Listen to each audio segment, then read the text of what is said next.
Everyone thinks they know right from wrong, but what if nobody was right?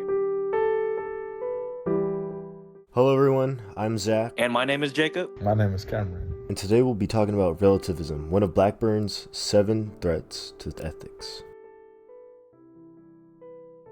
In summary, moral relativism is the idea that there is no single universal truth about what is right or what is wrong.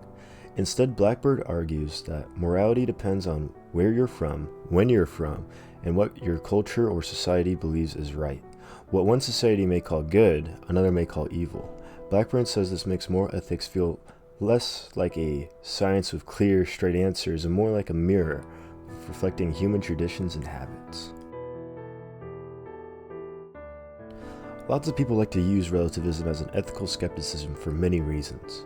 Some agree with saying that moral disagreement is everywhere from politics to religion to everyday choices. If people can't even agree on basic questions like justice, equality, or freedom, it seems impossible that there is one true moral objective out there. Alright, so here's the main problem with relativism. It says that truth and morality depend on culture or opinion, but that's just not true and it creates some big issues. First, it means we can't really say anything is wrong or right, even things like injustice or cruelty, because every viewpoint counts.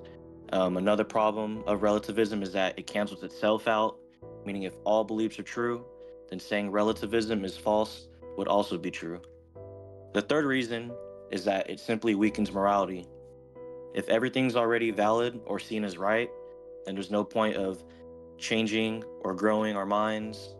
Relativism in general, it just sounds open-minded, but actually just makes us contradict things.